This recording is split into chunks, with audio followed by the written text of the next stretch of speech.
My brother hasn't left his room for 2 months. After I opened his door, I found out why. I hate talking about it with people. It annoys me how my brother acts. He was the worst brother I could ever ask for. That is, until I opened his door. Throughout both of our childhoods, we were inseparable. We played and hung out together all the time. Things were happy. It all changed when I was 11, when I was diagnosed with leukemia. From what I've heard, Ryan was practically forgotten by my family. My parents constantly visited me in the hospital, staying by my side during the majority of my chemotherapy. Even when they were at home with Ryan, they still only thought and talked about me. I remember my brother's face as he saw me in the hospital bed. The first time he saw me, he looked distraught. It must have been hard seeing your own sibling in a state like this. As more and more visits went on, the expression on his face had changed. His face looked hard to read, almost like he had something on his mind. I didn't think much of it at the time. Thankfully, I quickly went into remission and have been cancer-free for around 5 years. The whole family was thrilled, including Ryan. Not long after I was released from the hospital, my parents revealed to us that they were having some financial trouble and would both be having to go back to work. I was 11 and my brother was 13, so they trusted us to be home alone. I'll never forget Ryan's face when they told us. He looked absolutely crushed. It was from then on that our relationship seemed to change. Ryan became distant and withdrawn. He was quicker to anger and didn't seem to want to be around me. At the time, I figured it was part of him becoming a teenager. While this behavior continued for the next 5 years, it was only around 3 months ago when his behavior began to get stranger. It started after he finished his senior year of high school. Once summer break began, he started spending much more time in his room. His bedroom is on the basement floor of the house, so he always has his privacy. Not long after school ended, I began to notice some odd signs. I remember sitting on the couch watching television. Ryan wasn't home and my parents were out working. When Ryan came home, he was carrying some sort of container. I couldn't tell what was inside since it was covered by a white sheet. I asked him what it was, but he told me loud and clear that it was none of my business. He brought the mysterious container down into his bedroom. He then came back upstairs, back outside to his car, and came in with another container still covered by a white sheet. He continued this a few more times, coming back with more covered containers. At this point, I was extremely curious, but I didn't want to upset him by asking again. Once he finished retrieving the containers, he went back to his car and returned with more stuff. This time, he came back with many bags of food and bottled water. All of the foods were non-perishables, like bread, canned goods, and crackers. Finally, he went downstairs and locked the door. I was confused, but I wasn't very concerned. I began to get alarmed the next day when he still hadn't left his room at all.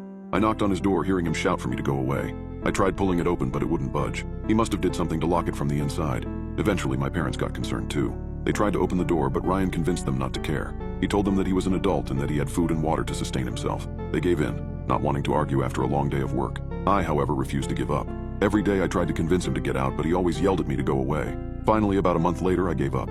Another month went by and Ryan still hadn't left his room. None of us tried to get him out since we knew he would just end up yelling at us. During the night, my mind would often wander and think about Ryan. As time went on, my thoughts became more and more paranoid, and I began to get worried. It was around the 2-month mark when I decided enough was enough. I woke up early that morning and couldn't fall back asleep.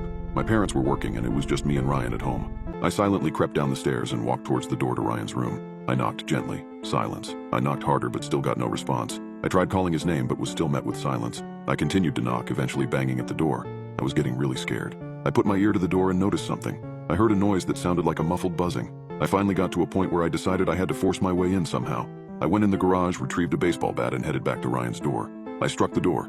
As the wood broke, I was hit with a horrific stench, and a swarm of flies flying out. Suppressing a gag, I turned on my phone's flashlight and headed downstairs. I called my brother's name. Ryan? Again, I was met with silence. At this point, the buzzing was deafening. Finally, once I reached the bottom of the stairs, I shined the light. What I saw will haunt my mind forever. Sitting on a computer chair was my brother. He was completely infested. His eyes were red and bloodshot, with parasites swimming about.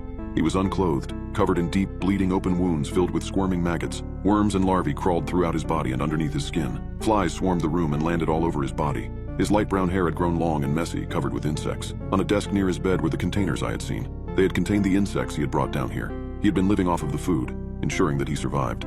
I approached my brother. He lay unmoving, his bloodshot eyes glazed over. His chest, however, was still rising and falling. Suddenly he spoke. "Alex?" I stuttered a reply. Yes, Ryan?" He spoke quietly and eerily calm, his voice a rasped whisper. "Do you think Mom and Dad will finally care about me again?" It was at the moment where everything finally made sense. Ryan had felt abandoned since my diagnosis with leukemia. It only worsened as my parents both started working longer hours. And now here he sat, infested and dying, having just a sliver of hope that his parents would finally have a reason to give him attention. Tears were falling down my face now. Oh, of course they will. Barely 20 minutes later, the ambulances arrived. My parents rushed home from work and couldn't stop sobbing once they saw Ryan in his current state. He was rushed to the hospital and died hours later. He had gotten exactly what he hoped for. Mom and Dad are distraught and cannot stop thinking about him.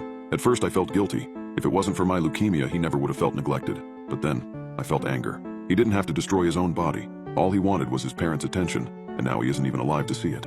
Now, as I stand in front of my brother's grave, I feel nothing but pure emptiness. A hole in my heart that Ryan once filled is now empty. I sighed, looking at my brother's grave. As I stared at his engraved name, I noticed it. A little maggot was crawling down his gravestone.